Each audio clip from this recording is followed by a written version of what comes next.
There's a hidden reason many kids grow up struggling with money, and it doesn't start when they become adults. It starts at home, with the money lessons. They're taught every single day, without even noticing. Most parents don't realize it. But the way they teach their kids about money is quietly keeping them poor, not on purpose, not out of neglect, but because they're passing down the only lessons they know. Let me show you what I mean. Imagine two kids, same age, same school, same neighborhood. Let's call them David and Daniel. Every week, both of them get the same allowance, $10. David spends his immediately. Snacks, games, trendy stuff. By the end of the week, $0. Daniel does something different. He splits his $10 into 3 parts. $5 he saves, $3 he invests, $2 he spends. Now here's where it gets interesting. Instead of just saving, Daniel starts learning. He asks questions. He watches videos. He learns simple ways to grow money. One day he uses part of his $3 investment money to buy snacks in bulk, not to eat, to sell. On Monday he brings them to school. By lunch, everything is gone. That $3 turns into $5. Not a huge amount, but something changed. He just learned that money can multiply. The next week, he does it again and again. Meanwhile, David, still spending everything, still starting from 0 every week. Fast forward 6 months. David has enjoyed a lot of snacks, but has nothing to show for it. Daniel now has regular customers. He understands profit.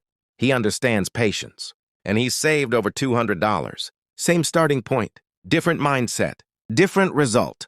This is the money trap. Most kids are taught to spend first, save what's left. But smart kids flip it. They save first, invest next, spend what's left. Let's look at another example. There was a girl who loved drawing. Every day after school, she practiced. At first, it was just a hobby. But one day, she had an idea. She started designing simple birthday cards. Then she showed them to friends. Someone asked, "Can you make one for me?" She charged a small fee, $2. Then another person asked. Then another. Within a few months, what started as a hobby became income. She didn't wait to grow up. She didn't wait for a job. She turned a skill into money. That's how smart kids escape the trap early. They don't just ask, "What can I buy?" They ask, "What can I build?" And here's something powerful. You don't need a lot of money to start. You need the right mindset, because even small amounts can grow over time. Let's break it down.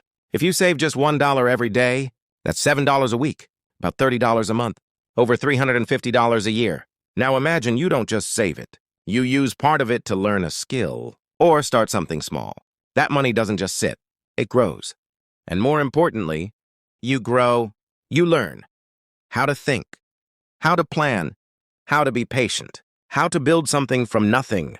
These are the skills most adults wish they learned earlier. And that's why starting early matters. Because while others are just figuring money out later in life, you're already ahead. So no, your future isn't controlled by what your parents know. It's controlled by what you choose to learn early. You can follow the same path or choose a different one. One where money is not just spent, but used, built, multiplied. So the question is, what are you going to do with your next $1? If you want to learn how to turn small money into real wealth, subscribe to Child Invests, because the earlier you learn this, the easier life becomes.